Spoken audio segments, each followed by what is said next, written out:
بسم الله الرحمن الرحيم. اللهم صل على سيدنا محمد وعلى آل سيدنا محمد وبارك وسلم.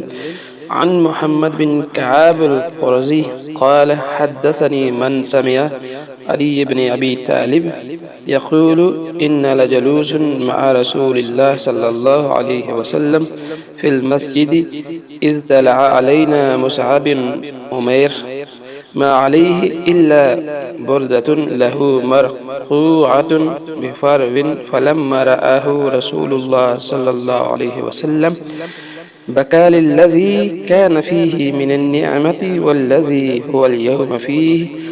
ثم قال رسول الله صلى الله عليه وسلم كيف بكم إذا غدا أحدكم في حلة ورها في حلة ووضعت بين يديه صحفة ورفعت أخرى وسترتم بيوتكم كما تستر الكعبة؟ قالوا يا رسول الله صلى الله عليه وسلم نحن يومئذ خير منا اليوم نتفرغ للعبادة ونكفى المونة. فقال رسول الله صلى الله عليه وسلم لأنتم اليوم خير منكم يومئذ. رواه الترمذی شریف. محمد بن کعاب قرظی رحمۃ اللہ تعالی علیہ سے روایت ہے، کہتے ہیں کہ ایک ایسے صاحب نے مجھ سے بیان کیا جنہوں نے حضرت علی ابن ابی طالب رضی اللہ تعالی عنہ سے خود یہ واقعہ سنا تھا کہ ہم لوگ ایک دن رسول اللہ صلی اللہ علیہ وسلم کے ساتھ مسجد میں بیٹھے ہوئے تھے کہ مصعب بن عمیر رضی اللہ تعالی عنہ اس حالت اور ہیبت میں سامنے آ گئے کہ ان کے جسم پر بس ایک پھٹی پرانی چادر تھی جس میں خال کے ٹکڑوں کے پوند لگے ہوئے تھے۔ جب رسول اللہ صلی اللہ علیہ وسلم نے ان کو اس حالت اور ہیبت میں دیکھا تو آپ کو رونا آ گیا۔ ان کا وہ وقت یاد کر کے جب وہ اسلام لانے سے پہلے مکہ میں عیش اور تطعم کی زندگی گزارتے تھے اور ان کی فقر و فاقہ کی موجودہ حالت کا خیال کر کے۔ اس کے بعد رسول اللہ صلی اللہ علیہ وسلم نے ہم لوگوں سے مخاطب ہو کر فرمایا کہ بتلاؤ اس وقت تمہارا کیا کیفیت ہوگی، تمہارا کیا حال ہوگا جب دولت اور سامان تعیش کی ایک ایسی فراوانی ہوگی کہ تم میں سے لوگ صبح کو ایک جوڑا پہن کر نکلیں گے اور شام کو دوسرا جوڑا پہن کر، اور کھانے کے لیے ان کے آگے ایک پیالہ رکھا جائے گا اور دوسرا اٹھا لیا جائے گا، اور تم اپنے مکانوں کو اس طرح لباس پہناؤ گے جس طرح کعبۃ اللہ پر غلاف ڈالا جاتا ہے۔ آپ صلی اللہ علیہ وسلم کے اس سوال کے جواب میں حاضرین مجلس میں سے کچھ لوگوں نے عرض کیا کہ حضرت ہمارا حال اس وقت آج کے مقابلہ میں بہت اچھا ہوگا، ہمیں اللہ کی عبادت کے لیے پوری فراغت اور فرصت حاصل ہوگی، معاش وغیرہ کے لیے محنت و مشقت اٹھانی نہیں پڑے گی۔ رسول اللہ صلی اللہ علیہ وسلم نے ارشاد فرمایا کہ نہیں، تم آج فقر و فاقہ کے اس دور میں عیش و طعام والے اس دن کے مقابلہ میں بہت اچھے ہو۔ جامع ترمذی۔ حدیث کے راوی محمد بن کعاب قرظی تابعی ہیں جو علم قرآن اور صلاح و تقویٰ کے لحاظ سے اپنے طبقہ میں ممتاز تھے۔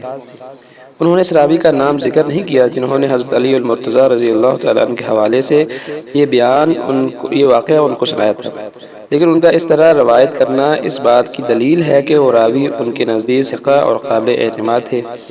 مصعب بن عمیر کی صحابہ کرام میں ایک خاص شان اور تاریخ تھی۔ وہ بڑے ناز پروردہ ایک رئیس زادے تھے۔ ان کا گھرانہ مکہ کا بڑا دولت مند گھرانہ تھا۔ یہ اپنے گھر کے بڑے لاڈلے چہیتے تھے۔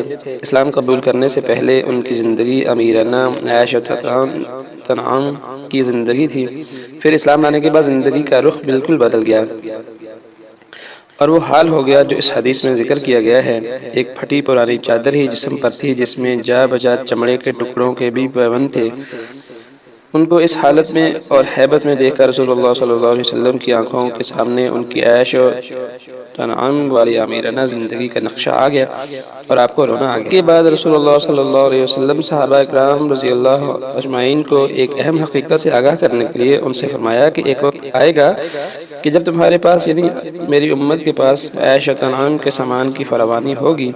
ایک آدمی صبح کو ایک جوڑا پہن کر نکلے نکلے گا اور شام کو دوسرا جوڑا۔ اسی طرح دسترخوان پر انواع اقسام کے کھانے ہوا کریں گے۔ بتلاؤ تمہارا کیا حال ہے؟ وہ وقت تمہارے لیے کیسا ہوگا؟ کچھ لوگوں نے عرض کیا کہ حضرت وہ وقت اور وہ دن تو بہت ہی اچھا ہوگا، ہمیں فراغت اور فرصت ہی فرصت ہوگی، بس اللہ کی عبادت کیا کریں گے۔ آپ صلی اللہ علیہ وسلم نے فرمایا تمہارا یہ خیال صحیح نہیں ہے، آج تم جس حال میں ہو یہ آئندہ آنے والے عیش و اطمینان کے حال سے بہت بہتر ہے۔ واقعہ یہ ہے کہ جس وقت رسول اللہ صلی اللہ علیہ وسلم نے یہ حقیقت بیان فرمائی تھی اس وقت تو ایمان بالغیب ہی کے طور پر اس پر یقین کیا جا سکتا تھا، لیکن پہلے بنو امیہ اور بنو عباس کے دور حکومت میں اور بعد کی اکثر دوسری مسلم حکومتوں کے دور میں بھی اور آج کی ان مسلم حکومتوں میں جن کو اللہ تعالیٰ نے عیش و تنعم کا سامان انتہائی فراوانی سے دے رکھا ہے، یہ حقیقت آنکھوں سے دیکھ لی گئی ہے اور دیکھی جا رہی ہے۔ بلا شبہ یہ اور اس طرح کی تمام پیشن گوئیاں رسول اللہ صلی اللہ علیہ وسلم کے معجزات اور آپ صلی اللہ علیہ وسلم کی نبوت کے دلائل میں سے ہیں۔